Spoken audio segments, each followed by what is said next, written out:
Hello, welcome to RC board classes. मैं रुचिरा चंदेल और आज हम पढ़ेंगे रसायन विज्ञान यानी कि केमिस्ट्री। जब हम रसायन विज्ञान की बात करते हैं तो हमें ऐसा लगता है कि जो लैब में लेबोरेटरी में रसायन रखे हुए हैं वहीं तक ही सीमित है हमारी केमिस्ट्री, लेकिन ऐसा नहीं है। अगर आप अपने आसपास देखोगे, आपके शरीर में, आपके भोजन में, हर जगह आपको रसायन मिल जाएंगे। भोजन में आप लोग सोच रहे होंगे भोजन में कौन से रसायन होते हैं, चलो देखते हैं कौन कौन से रसायन हमारे भोजन में पाए जाते हैं।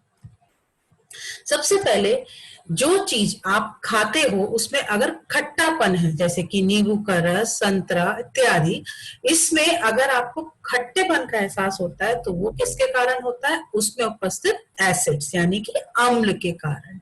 इसी प्रकार से यदि हम कोई चीज खाते हैं और उसमें नमकीन स्वाद होता है, नमक, सिंपल नमक जो खाने में डलता है, तो उसके कारण होता है उसमें उपस्थित सॉल्ट। इसी तरह से जो कोल्ड ड्रिंक पीते हो बहुत टेस्ट आता है उसमें, और उस टेस्ट का, उस पंचिंग टेस्ट का मेन कारण क्या होता है? उसमें उपस्थित बेस। तो हम जो भी भोजन ग्रहण करते हैं उसमें जो अलग अलग तरह के टेस्ट हमें फील होते हैं, चाहे वो खट्टा हो, मीठा हो, कड़वापन हो, वो हर चीज का जो कारण है उसका है आपका एसिड्स, बेस एंड सॉल्ट। अब इन चीजों को पहचानने के लिए हम लोग सूचक का प्रयोग करते हैं। ये हम अपने पिछले वीडियो में देख चुके हैं। आज हम इनमें से जिस रसायन के बारे में आपको बताने जा रहे हैं वो है एसिड्स यानी कि अम्ल। अम्ल क्या होते हैं? वो कोई भी पदार्थ जिसमें खट्टेपन का स्वाद होता है वो अम्ल है। लेकिन अम्ल की एकमात्र यही परिभाषा नहीं है, बहुत सारे और गुण हैं जो हमें जानने पड़ेंगे जिसके द्वारा हम अम्लों को पहचान पाएंगे। अम्ल दो प्रकार के होते हैं। एक होते हैं नेचुरल एसिड यानी कि नेचर में मिलने वाले एसिड, दूसरे होते हैं मिनरल एसिड। पहले हम जानते हैं नेचुरल एसिड्स कौन से होते हैं। इन्हें हम ऑर्गेनिक एसिड्स भी कहते हैं। देखिए, सिट्रिक एसिड ये उन तत्वों में, उन फ्रूट्स में या उन खाद्य पदार्थों में पाया जाता है जो खट्टे होते हैं, जैसे कि ऑरेंज, जैसे कि lemon. Second is your acetic acid, जो सिरका हम इस्तेमाल करते हैं, वेनेगर, उसमें जो खट्टापन होता है उसकी उपस्थिति का कारण है acetic acid. Then tartaric acid, इमली कितनी अच्छी लगती है ना, तो उसका टेस्ट का कारण है उसमें present tartaric acid. Then oxalic acid जो टोमेटोज यानी कि टमाटर में पाया जाता है। लैक्टिक एसिड जो दूध, दही, इन पदार्थों में पाया जाता है। फॉर्मिक एसिड, चींटी के काटने से एक जलन सी महसूस होती है, खुजली होती है, इचिंग फील होती है, and that is because of the presence of this formic acid. तो ये थे आपके कुछ ऑर्गेनिक एसिड यानी नेचर में पाए जाने वाले एसिड। अब कुछ अम्ल ऐसे होते हैं जो हम अपनी लेबोरेटरी में बनाते हैं, लैब में बनाते हैं। किनकी सहायता से? खनिजों की सहायता से। तो जो एसिड्स, जो अम्ल खनिजों की सहायता से बनाए जाते हैं उन्हें हम कहते हैं मिनरल एसिड या सिंथेटिक एसिड या इनऑर्गेनिक एसिड, और उन्हें मैनमेड एसिड्स भी कहते हैं। जो तीन मुख्य एसिड्स हैं, जो अम्ल हैं, जिन्हें हम बार बार आपके रसायन विज्ञान में पढ़ाएंगे, उनके रिएक्शंस, उनके अलग अलग गुण बताएंगे, वो तीन अम्ल जो आपको ढंग से पता होने चाहिए, 9th क्लास में पहले भी आप पढ़ चुके हैं, और जिनके बारे में आपको, जिनके फॉर्मूले अच्छी तरह से पता रहने चाहिए, वो है, पहला है आपका हाइड्रोक्लोरिक एसिड जिसे हम HCl से प्रदर्शित करते हैं। दूसरा है आपका सल्फ्यूरिक एसिड जिसे हम H2SO4 से प्रदर्शित करते हैं। तीसरा है आपका नाइट्रिक एसिड जिसे हम HNO3 से प्रदर्शित करते हैं। तो ये तीन मेन अम्ल हैं जो आपको भली प्रकार सदैव याद है। यानी अगर HCl कहा जा रहा है तो आपको पता होना चाहिए कि hydrochloric acid, H2SO4, sulphuric acid, HNO3, nitric acid. अब हम इन जो अम्ल मैंने आपको बताए हैं इनके गुणों के बारे में पढ़ेंगे। पहला, जो अम्ल होते हैं उनका पीएच मान कितना होता है? 7 से कम होता है। पीएच के द्वारा ही, आपको पता ही है, पीएच के द्वारा ही हम अम्ल और बेस क्षार में अंतर करते हैं। जिनका मान 7 से कम होता है वो अम्ल कहलाते हैं, जिनका 7 से अधिक होता है वो क्षार कहलाते हैं। दूसरा मुख्य गुण, अम्ल नीले लिटमस पेपर को लाल कर देते हैं। ये हम सूचक वाले में देख चुके हैं वीडियो में। थर्ड, अम्ल क्या करते हैं, जब भी किसी जल में अम्ल को मिलाया जाता है तो वो हाइड्रोजन आयन देता है, H आयन देता है। यानी मेन जो क्वालिटी है आपके अम्लों की, एसिड्स की, दे गिव H आयन। वो H आयन देते हैं किसमें, वाटर में घुलाने पर। अब कैसे देते हैं देखिए, मैं आपको इस स्लाइड में समझाती हूँ। देखिए ये इसमें मैंने हाइड्रोक्लोरिक अम्ल लिया है, HCl है, इसे हमने पानी में डाल दिया। देखिए ये पानी में गया। पानी में जाने के बाद because of the action of water, पानी के कारण ये दो तत्वों में यानी कि दो पार्ट में डिवाइड हो जाता है, दो आयंस में डिवाइड हो जाता है। एक है आपका H आयन, एक है आपका Cl आयन, यानी हाइड्रोजन आयन और क्लोरीन आयन।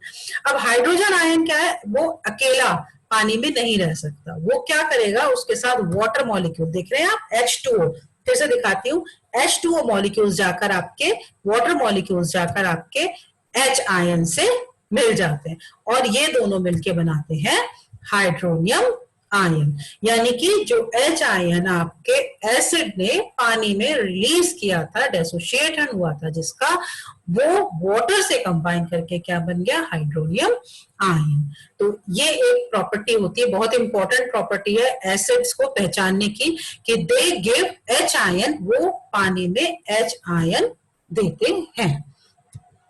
अब फोर्थ प्रॉपर्टीज पर आते हैं, ये हम इनके रिएक्शंस देखेंगे। मैंने एक ही स्लाइड में सारे कंसोलिडेट किए हैं जिससे एक समरी आपको समझ में आए, फिर हम एक एक को डिटेल में पढ़ेंगे। अम्ल जब धातु से क्रिया करते हैं तब क्या देते हैं, लवण और हाइड्रोजन गैस। हमेशा याद रखिए, ये एक बेसिक कॉन्सेप्ट है, अगर आपको ये ध्यान रहेंगे ना तो आप बहुत आराम से किसी भी रिएक्शन को लिख पाएंगे। अम्ल जब मेटल कार्बोनेट से अभिक्रिया करते हैं तो देते हैं लवण, कार्बन डाइऑक्साइड और जल। अम्ल जब मेटल हाइड्रोजन कार्बोनेट के साथ क्रिया करते हैं तब भी वो लवण, कार्बन डाइऑक्साइड और वाटर मॉलिक्यूल ही प्रोड्यूस करते हैं। अम्ल जब मेटल ऑक्साइड से क्रिया करते हैं तब वो प्रोड्यूस करते हैं लवण यानी कि सॉल्ट एंड वाटर। अब एक एक करके लेंगे। पहला था हमारा अम्ल और धातु वाला। अम्ल जब धातु से क्रिया करता है तो एक लवण और एक हाइड्रोजन गैस प्रोड्यूस करता है। तो हम अम्ल लेते हैं, अभी हमने 3 अम्ल आपको बताए थे, HCl, H2SO4 और HNO3।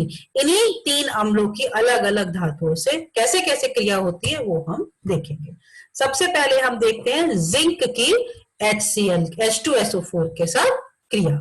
जब जिंक के सल्फ्यूरिक एसिड से क्रिया करी जाती है तो जिंक सल्फेट, ये क्या बन गया, एक सॉल्ट बन गया और इसके साथ क्या बन रही है, हाइड्रोजन गैस प्रोड्यूस होती है। अब इस जिंक की हम दूसरे अम्ल के साथ क्रिया करते हैं, दैट इज HCl, हाइड्रोक्लोरिक अम्ल। अब क्योंकि अम्ल बदला है तो सॉल्ट भी बदलेगा। पिछली बार जिंक सल्फेट था तो अब कौन सा सॉल्ट प्रोड्यूस हुआ है, जिंक क्लोराइड। यानी जो सॉल्ट प्रोड्यूस होगा ना हर रिएक्शन में, दैट डिपेंड्स कि हमने किस अम्ल के साथ अपने धातु की क्रिया कराई है। तो इसमें जिंक क्लोराइड और वो हाइड्रोजन गैस, हमेशा एक कॉमन चीज रहेगी इसमें, हाइड्रोजन गैस। नेक्स्ट, अब हमने मेटल चेंज करा, ठीक है। अब हमने लिया सोडियम। सोडियम की जब HCl यानी कि हाइड्रोक्लोरिक अम्ल से क्रिया कराई जाएगी तो क्लोराइड सॉल्ट प्रोड्यूस होगा। अब कौन सा क्लोराइड होगा, सोडियम क्लोराइड। जब जिंक था तो जिंक क्लोराइड प्रोड्यूस हुआ। अब सोडियम है तो सोडियम क्लोराइड तत्व प्रोड्यूस हुआ along with the liberation of hydrogen gas. Next we come to reaction of iron यानी कि लोहे की हम हाइड्रोक्लोरिक अम्ल के साथ अभिक्रिया कराते हैं। तो जब किसी लोहे की यानी Fe की हाइड्रोक्लोरिक अम्ल के साथ क्रिया होती है तो आयरन क्लोराइड प्रोड्यूस होता है along with हाइड्रोजन गैस। अब इसमें एक खास बात है जो आपको ध्यान रखने वाली है कि जो नाइट्रिक एसिड होता है एक बहुत स्ट्रॉन्ग ऑक्सीडाइजिंग एजेंट होता है, ठीक है। उसके अंदर ऑक्सीडाइजिंग नेचर बहुत स्ट्रांग होता है, जिसकी वजह से अब तक जो हाइड्रोजन गैस लिबरेट हो रही थी हर रिएक्शन में, वो गैस वाटर मॉलिक्यूल में कन्वर्ट हो जाती है, क्योंकि वो हाइड्रोजन गैस का ऑक्सीडेशन कर देता है, जिसकी वजह से वो वाटर मॉलिक्यूल में कन्वर्ट हो जाती है। ये देखिए, जब जिंक की हमने नाइट्रिक एसिड से अभिक्रिया कराई तो जिंक नाइट्रेट सॉल्ट तो वही प्रोड्यूस हुआ, लेकिन गैस कौन सी रिलीज हुई? Nitrogen dioxide plus hydrogen gas की जगह हुआ वाटर मॉलिक्यूल। अब सिर्फ एक ही कंडीशन है, जबकि नाइट्रिक एसिड के साथ हमको हाइड्रोजन गैस मिल सके, वो ये है कि हम नाइट्रिक एसिड का रिएक्शन कराएं मैग्नीज से या मैग्नीशियम से। मैग्नीज या मैग्नीशियम से नाइट्रिक एसिड, वो भी डाइल्यूट नाइट्रिक एसिड, तनु यानी कि उसमें वाटर मिला हुआ होना चाहिए, कंसंट्रेटेड नहीं होना चाहिए। डाइल्यूट नाइट्रिक एसिड के साथ जब अभिक्रिया कराते हैं तब हमें हाइड्रोजन गैस प्राप्त होती है। तो जो ये मैंने आपको फर्स्ट आपको बताया था कि जब किसी मेटल की यानी कि किसी धातु की किसी एसिड के साथ क्रिया कराई जाती है तो सॉल्ट और गैस प्रोड्यूस होती है, हाइड्रोजन गैस। ये सारे जितने भी मैंने अभी आपको उदाहरण दिखाए ये उससे ही संबंधित थे। अब आते हैं हम सेकंड वाले पर कि जब हम अम्ल की किसी मेटल कार्बोनेट के साथ क्रिया कराते हैं तो क्या प्रोड्यूस होता है? सॉल्ट, कार्बन डाइऑक्साइड और वाटर। अब इसके उदाहरण एक एक करके हम देखेंगे। हमने क्या करा है? सोडियम कार्बोनेट लिया है, मेटल कार्बोनेट। कार्बोनेट क्या? वही बोला मैंने, मेटल कार्बोनेट। तो सोडियम हो गया मेटल और उसको CO3 के साथ रिएक्शन करा के जो कंबाइंड कंपाउंड बना है हमारा, वो क्या हो गया? Metal carbonate. अब उसकी हमने अभिक्रिया किससे कराई? हाइड्रोक्लोरिक एसिड से। क्या बनेगा? सॉल्ट, क्योंकि क्लोराइड है इसलिए क्लोराइड सॉल्ट बनेगा। इसके साथ कार्बन डाइऑक्साइड और वाटर रिलीज होता है। Another example we will take, हमने अब कार्बोनेट, मेटल कार्बोनेट चेंज किया, सोडियम कार्बोनेट की जगह अब हमने लिया मैग्नीशियम कार्बोनेट और पुनः उसका रिएक्शन किससे कराया? हाइड्रोक्लोरिक अम्ल के साथ। तो फिर से क्लोराइड मिलेगा, लेकिन कौन सा? मैग्नीशियम क्लोराइड, और उसके साथ कार्बन डाइऑक्साइड प्लस वाटर। हमें अगर जनरल कॉन्सेप्ट याद रहेगा ना कि मेटल कार्बोनेट के साथ जब रिएक्शन होता है किसी भी एसिड का तो कार्बन डाइऑक्साइड वाटर के साथ सॉल्ट मिलता है। तो कार्बन डाइऑक्साइड और वाटर तो हमें पता ही है, और सॉल्ट हम बहुत आराम से बता सकते हैं कि अगर हम हाइड्रोक्लोरिक एसिड के साथ कर रहे हैं तो क्लोराइड सॉल्ट बनेगा, अगर हम सल्फ्यूरिक एसिड के साथ कर रहे हैं तो सल्फेट सॉल्ट बनेगा, अगर हम नाइट्रिक एसिड के साथ अभिक्रिया कर रहे हैं तो नाइट्रेट सॉल्ट बनेगा। अब जैसे कि यहाँ पर हमने कौन सा कार्बोनेट लिया है? हमने लिया है कैल्शियम कार्बोनेट। अब इसकी रिएक्शन हमने कराई है सल्फ्यूरिक अम्ल के साथ, तो कौन सा सॉल्ट बनेगा? सल्फेट सॉल्ट बनेगा, और मेटल कौन सा है मेरे पास? कैल्शियम, तो बन गया मेरा कैल्शियम सल्फेट। फिर उसके साथ कार्बन डाइऑक्साइड और वाटर। ये चीज अगर आप ध्यान रखेंगे तो आपको ना तो समीकरण को बहुत ज्यादा रटना पड़ेगा और ना ही आप एग्जाम में किसी तरह की गलतियां करेंगे। अब हम फिर से एक और सॉल्ट लेते हैं, एक और कार्बोनेट लेते हैं, दैट इज सोडियम कार्बोनेट। अब हमने किसकी अभिक्रिया किससे कराई? नाइट्रिक अम्ल के साथ। तो देख लीजिए, मैंने अभी बताया था नाइट्रेट बनेगा। कौन सा सॉल्ट बना? नाइट्रेट सॉल्ट बना। अब हमारा मेटल कौन सा था? सोडियम, तो कौन सा नाइट्रेट बना? Sodium nitrate along with carbon dioxide and water. अब थर्ड वाला, फर्स्ट हमने करा, हमने लिया अम्ल और धातु और उसके रिएक्शन से हमें मिले लवण और हाइड्रोजन गैस। फिर हमने लिया अम्ल और मेटल कार्बोनेट, उनके अभिक्रिया से हमें मिले लवण, carbon dioxide and water. Again अब हम लेंगे मेटल हाइड्रोजन कार्बोनेट, जिसे बाइकार्बोनेट्स भी कहा जाता है। इनकी भी जब अभिक्रिया किसी अम्ल के साथ कराई जाती है तो लवण, कार्बन डाइऑक्साइड और जल का निर्माण होता है। देखिए, हमने लिया सोडियम हाइड्रोजन कार्बोनेट, इसकी हाइड्रोक्लोरिक अम्ल के साथ अभिक्रिया कराई तो हमें मिला सोडियम क्लोराइड, कार्बन डाइऑक्साइड और वाटर। हमने फिर लिया सोडियम हाइड्रोजन कार्बोनेट और अब की बार इसकी अभिक्रिया कराई है सल्फ्यूरिक अम्ल के साथ और हमें मिलेगा sulphate, sodium sulphate, carbon dioxide और वाटर। जब मेटल ऑक्साइड, ये लास्ट आपका जो हमने पॉइंट्स दिए थे उसका लास्ट पॉइंट है, जब मेटल ऑक्साइड एसिड से अभिक्रिया करता है तो लवण और जल बनता है। मेटल ऑक्साइड को क्षारीय ऑक्साइड भी कहा जाता है, इस बात का ध्यान रखिएगा, क्षारीय ऑक्साइड के नाम से भी इन्हें जाना जाता है। तो इसमें वाटर और लवण बनते हैं। इनका एग्जाम्पल हम देखेंगे। जब हमने हाइड्रोक्लोरिक अम्ल की कॉपर ऑक्साइड, मेटल ऑक्साइड हो गया, copper is metal and reacted with oxygen it is copper oxide, तो ये बना मेटल ऑक्साइड। इसकी अभिक्रिया कराई तो हमें मिला कॉपर क्लोराइड, एक सॉल्ट, और उसके साथ जल। फिर हमने हाइड्रोक्लोरिक अम्ल की अभिक्रिया दूसरे ऑक्साइड यानी कि कैल्शियम ऑक्साइड से करी और हमें प्राप्त हुआ कैल्शियम क्लोराइड और जल। So this was all about today's class on acid. ये हमने एसिड के बारे में आज जाना। आगे की क्लासेस में हम बेसिस और सॉल्ट के बारे में भी आपको जानकारी देंगे। इन्हीं वीडियोस को लगातार प्राप्त करने के लिए आप मेरे चैनल को सब्सक्राइब कर सकते हैं, बेल आइकन दबा सकते हैं, जिससे समय समय पर आपको ये वीडियोस मिलती जाए।